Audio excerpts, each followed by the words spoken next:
as they're like talking to the person at the start, they don't really like pay attention to red flags as they should. And they kind of like ignore things because they can be like so in the moment or like so hooked on the person that it just flies right past them. Or if you're already, you know, attached to the person, you tell yourself, like, you justify their red flags or like the bad things that they do.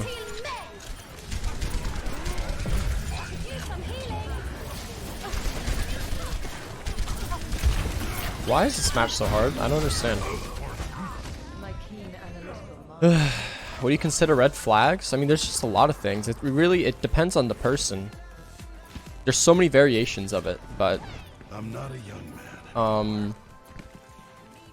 Oh gosh, I could go on for hours about this, honestly, because there's so much, you know. But I think some basic ones are like, if someone's like talking to you that they're like incredibly depressed, or like their life's in like shambles, or, you know, it's gonna be one of those relationships where you're gonna have to be the person doing all the uplifting, and you're gonna have to be the person to always be there for them and to always have to hear about their issues, and that the person is not mentally stable enough to essentially take care of themselves. Like, you shouldn't be in a relationship where the person is solely dependent on you, right? Like, it should be both parties should be able to take care of themselves. There's a hog in our left side. It's a distraction. Because that way you can be independent. That way you don't have to like. It's gonna take us like a fucking decade. Like, there's like a maturity level that a relationship should have where you shouldn't 100% need that other person all the time. Brig one. Not only is that like emotionally exhausting, but it can be like. Alright, fucking pick. Sorry. Hold up one sec, I gotta carry. One sec, chat. Kill Brig. We're at one. Good Swinson, nice. Good job.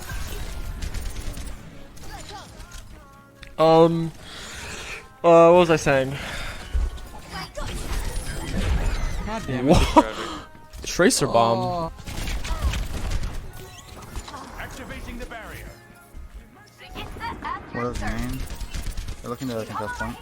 That type of relationship is, yeah, exactly. That's what I'm looking for. It's unfair. It's unfair to the other person.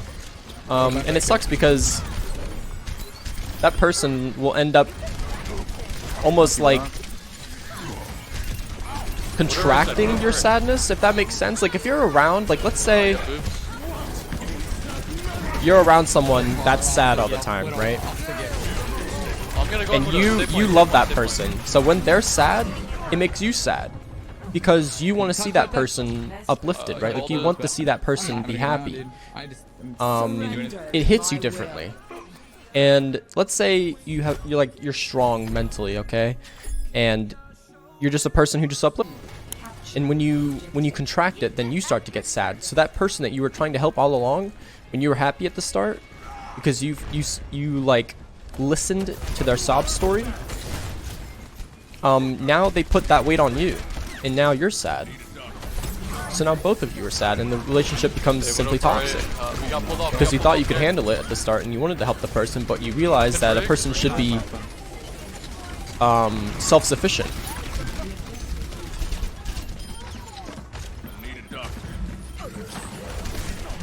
And I feel the most in this generation that everyone should look out for is like, you should really look out for people who can't like handle themselves. People who need other people, right? Like, it's okay to need someone, but like, to not be self-sufficient without them is not okay. You need to be self-sufficient. Someone behind. Go to one. He heals. Ryan actually won, bro. He lived. Run one. It's okay to help someone, but you can't help someone who doesn't want to be helped. Exactly. And it's not even that those people don't want to be helped. It's that they just don't know how to. A lot of times too. They don't know how to help themselves. They're confused. They don't know how to stably control their emotions.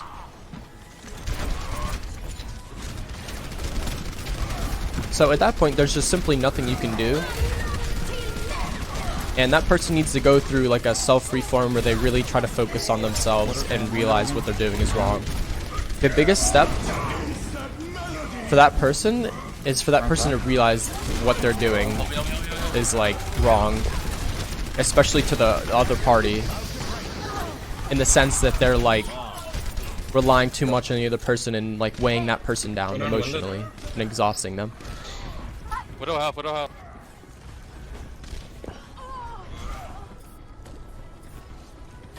Yeah, exactly. It's about knowing how to accept help. Exactly.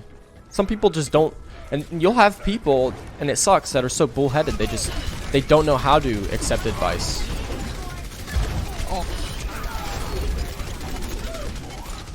You know, they think they're right. And those types of people are, it's unfortunate. Break shield, break shield.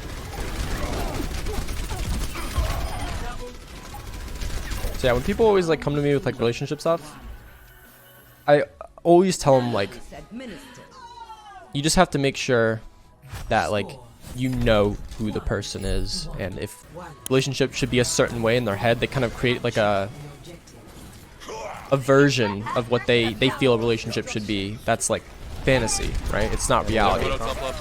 And when they start to learn that like, oh shit, you know, it's like fighting happens in relationships. Run, I'm on run. Like sometimes you fight, Run spinning, run speeding, run speeding, run and like you have to like understand why you fought and how to, you know, get past what happened and how to learn from it and how to compromise. McCree one up top, McCree one up top. Then that's like You know what, Moira, one. a McCree. real relationship. Awkward. Is like Getting healed. getting past the fights and getting past the issues, you know? I mean, compromise in general is the key to a long-term relationship. Right. Bro. Sick cream, sick cream. Yeah, Widow's people still don't top get main that. carry. Come to the right, come to the right, come to the right. Relationships aren't perfect. Walk to the right, walk to the right. Like they think they get it, but they really don't.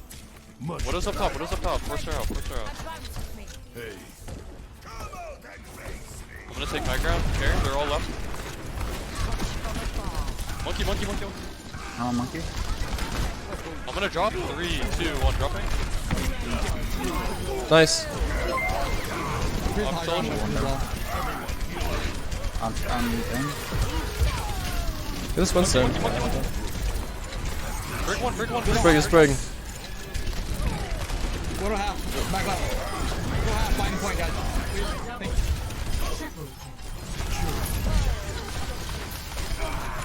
you. Nice. Kephrii, thank you so much for the 27 month Twitch Prime. Appreciate that. Everything you are saying is exactly how my last relationship went. I'm currently 29. 4 years ago, I lost a person I thought I'd spend the rest of my life with because I wasn't emotionally stable and relied on them for my happiness. I did a ton of growing up in my late 20s and have denied relationships so I can make sure I'm self-sufficient and emotionally stable before I try again. And that's the good way to go about it. It's like realizing that, you know? It's like understanding what goes wrong is such a big deal. And like accepting it and trying to better yourself from it. Big ult, no more else. Because there's so many people who are like always in denial and like will never admit when something's wrong.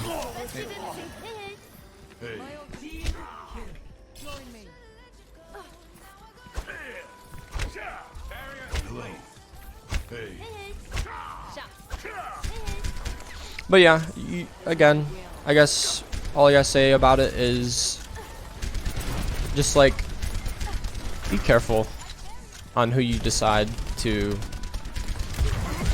you know, try to get into a relationship with, and really look for signs Yeah, what about I'm killing it? Oh, and like red flags.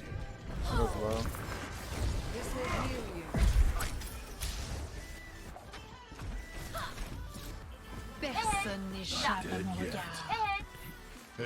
Dr. Widow Gale. top left, widow top left. They have ball now, careful. Don't split, don't split. Ball's gonna kill you if you split.